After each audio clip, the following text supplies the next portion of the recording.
Greetings and salutations. Welcome to Knife Chats with Tobias.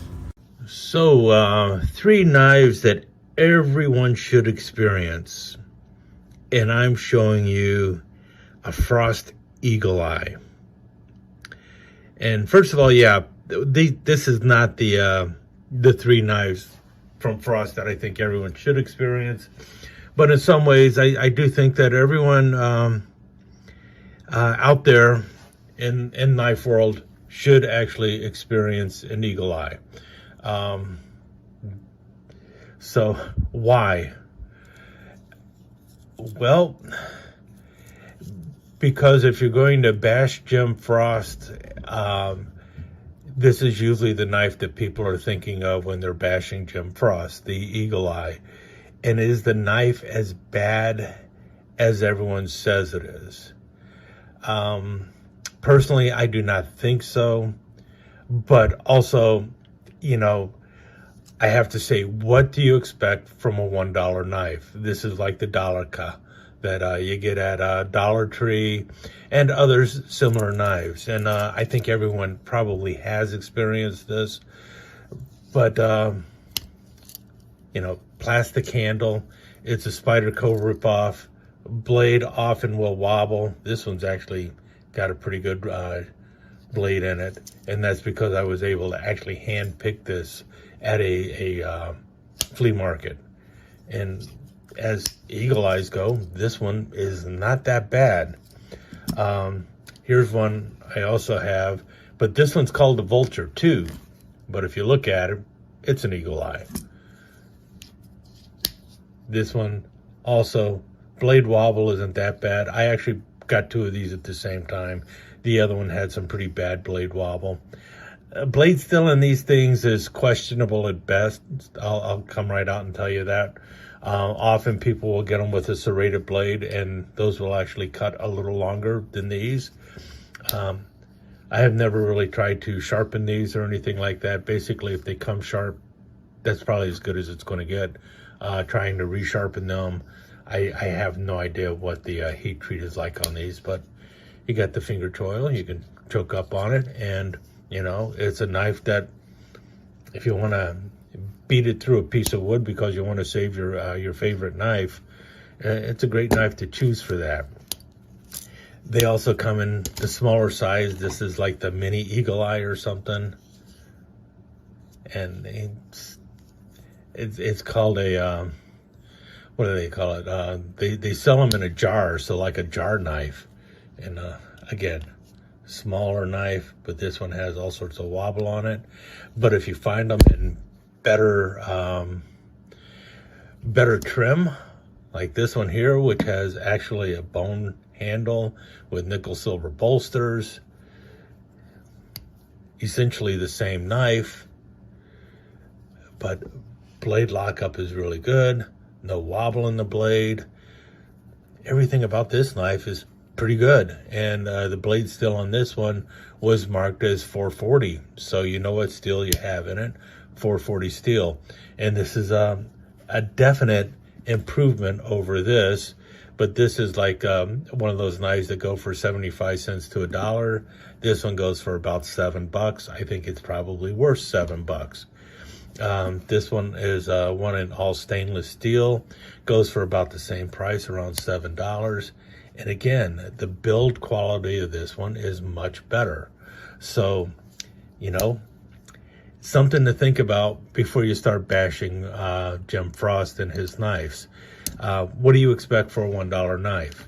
They are kind of comical. I get that. I can see why people joke about them and everything. But if all you need is something that's going to cut open a box or something, this is going to do it, and you're not going to get tape all over your good blade. So something to consider with those. Now, with that said, let's move on to the actual three Frost knives that I think a person should experience beyond just making fun of the Eagle Eye. Now, I actually put a lot of thought in choosing these three knives, but really the three knives that I'm choosing are three knives that I would say Todd Boone chose, because these are three knives that he and Sheila Travis from Cutlery Corner Network always praise whenever they're talking about these on that show. When they're trying to sell knives, they always push these, it seems like, a little bit harder. And one of them especially gets pushed very hard. I will save it for last. Now I'm going to start with a Frost fixed blade, and it's this one here. This is the 101. And the reason I'm starting with this is because this is a knife that actually convinced me that Frost knives were not nearly as bad as I had been led to believe. And this knife, it's a Steel Warrior. I used to bash Steel Warrior all the time, and then someone actually sent me like about 8 or 9 Steel Warrior knives from Frost, and I had to eat a lot of crow that day because, quite frankly, while I don't believe they're as good as a Rough Rider, some of them might actually surpass Rough Riders in quality, and this is probably one of them. The little 101 bird and trout knife that they make, and it comes in all sorts of handle materials. It's one of their biggest selling knives. It's not a very big knife though, as you can see right here. Overall length of the knife is what, 6 1/4 or so, with a blade length that is under 3 inches, but it's just a really handy little knife, and it feels good in the hand. You got the little finger choil there, or finger groove up front there, that holds the knife in place really well. Not a lot of jimping or anything like that. It's just a basic cutting tool, and depending on how you want it, you know, with handle material, you can get it in all sorts of handle materials. And this one is in ram horn. Just a beautiful knife. Feels good in the hand. It's a simple blade, you know. You can use it for just about anything that you need to cut. You know, not a big knife, but a great knife. So this is definitely a Frost knife that I think people need to experience before they just decide to just write off everything from Jim Frost as junk, because this knife is anything but junk. It's a solid, well-made knife with a, you know, 440 steel, so just as good as the steel you're going to find in like a case knife, mini Baron Son knives, and Rough Rider knives. Just a good solid knife. Now, I'm quite aware that a lot of people love to collect Copperheads. It's not my favorite pattern, but I do have a couple Copperheads, and this is one of the more interesting Copperheads I have. And as far as I know, the only company that makes this style of Copperhead is Frost. This is in the Steel Warrior line. Sometimes you'll find it in other Frost lines, but it's a pretty cool knife. Does look a little different than your common Copperhead. Notice how the swoop of that bolster is there. And you've got 2 blades. I know some people don't like 2-blade versions of Copperheads, but this one is kind of unique. Now, Frost makes 2 different kinds of Copperheads. This is the one I think that everyone should experience, this one right here. And the reason is because of the blade options that are on this. And if you can find one of these, they're not always out there, but if you can find one of these types of Copperheads from Frost, you should probably buy it. Got the main blade here, which is a clip blade. It almost always has a clip blade. And once you open it, the blade locks, but there is no visible locking mechanism on it. The blade just locks. And a lot of people get confused with that. And the reason it locks is because of the secondary blade. Now, what they're using here is a very old locking mechanism that was developed all the way back in the 1920s, or maybe even before then. And it's known as a backspring lock. And what has happened is this backspring is locked in place. The lock on this blade is locked from inside using this blade. This blade is the release mechanism. You press down on this blade and the lock is freed. This is originally used on old electrician knives to lock the screwdriver in place. So that usually it would be the main blade that would be locking the screwdriver in place. But that's what it is. It's got a back spring lock going on, which you just don't find on a lot of knives. And when using the knife, you think, well, if we squeeze this blade's going to come loose. Well, when you're using the knife correctly, you're not going to be squeezing that blade hard enough to release the lock on the main blade, so your clip blade will stay in place. And the cool thing about this is once you get this open and closed, that blade, you get this blade open, and it's everybody's favorite pattern, the Wharncliffe. So now the Wharncliffe blade does not lock in place. Smaller blade, but it's got a good tension on it. So that's why this is one of those knives that if you're interested in getting it, you've got two options really. You can either find a very old electrician knife and pay a couple $100 for it, or you can find the Frost copper lock that uses the hidden back spring lock. So it's pretty cool. And it is a knife that I think that everyone should experience, especially if you're a Copperhead fan. If you're a fan of Copperheads, you probably need one of these knives in the collection. Will your collection be complete without it? Of course it will. I'm not saying that this knife is the knife to end all, but it is something pretty cool. And you just don't see it every day. So that's a knife I think that you should also experience. Not a big knife, actually comes in right at maybe 3 3/8 inches long. So it's a small copper lock, but it is an interesting one. Now the third Frost knife that I think everyone should experience is often found in their Steel Warrior line also, but I do believe it has shown up in other lines. And that is the Choctaw. Comes in 2 different sizes now. For the longest time, it was only in the smaller size here, which is the 3 3/4 inch. This was the original Choctaw. This is actually, I believe, from the Frost line of knives. Yeah, this is a Frost Choctaw. And then this is the newer one, the large Choctaw. Comes in right at 4 3/4 inches long.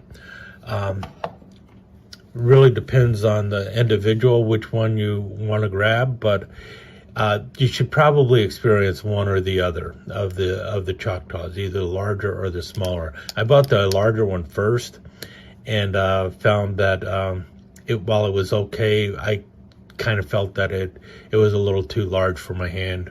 Didn't feel as comfortable as I wanted it to be, so I figured I'd take a shot at the smaller size. And because it was also the original size, I tried it, and I actually preferred it over the larger one. Now this one's in cobra skin. Doesn't match on both sides, but anyway. It's a funky looking handle. Apparently it was designed by Jim Frost himself. They point that all the time whenever they're showing this on like Cutlery Corner Network. And it does actually feel kind of good in the hand. You can choke up on it. It doesn't feel as comfortable choking up there as if they would have actually made a proper finger groove there. And I have often thought about grinding it down to create a proper finger groove, and might do that on one of these in the near future. But it's not a bad knife. It's got a big old clip blade there. It's kind of like Jim Frost's answer to the Buck 110, but it's definitely funkier looking. As you can see, they're just under 3.5 inches with a 3-inch cutting edge on the big one. Now it is a lock back, pretty decent lock back.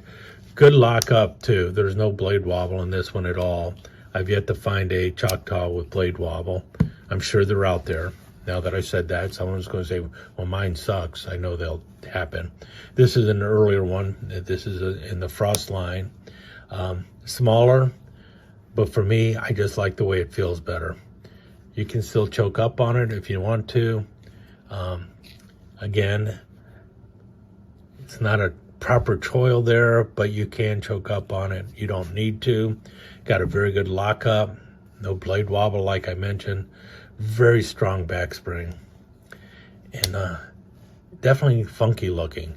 And you could, in theory, the back spring is too strong to shake open it by pinching and shaking. But I don't know. They are funky looking.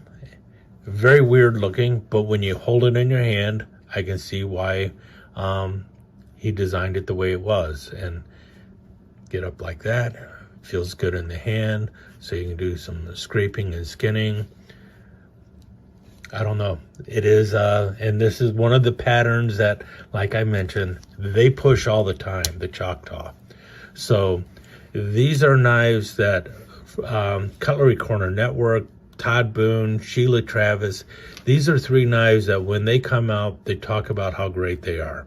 And because of that, I think these are also 3 frost knives, or 3 patterns of frost knives that everyone should experience. Not saying you should have them in your collection or anything like that, but before you just throw frost under the bus for making nothing but crap knives, check out these 3 knives and then give an honest opinion of what you think of Jim Frost. And to me, these knives actually changed my opinion of what I thought of Frost Cutlery. They went from just a company that was putting out crap, you know, the $100 for, or 100 knives for $100 crap knives, to a company that actually produced some knives that, you know, are good budget knives. They're not going to break the bank, and I can see why people buy them. So anyway, give those 3 a chance before you just throw Frost under the bus. Let me take just a second to thank you once again for dropping by and spending a few minutes here at Knife Chats with Tobias. I really do appreciate it, and I do appreciate any comments that you leave. So please remember to give me that thumbs up, and also don't forget to subscribe and ring that notification bell so you'll know when the next episode is up and running. Thanks again for dropping by. Really do appreciate your time here.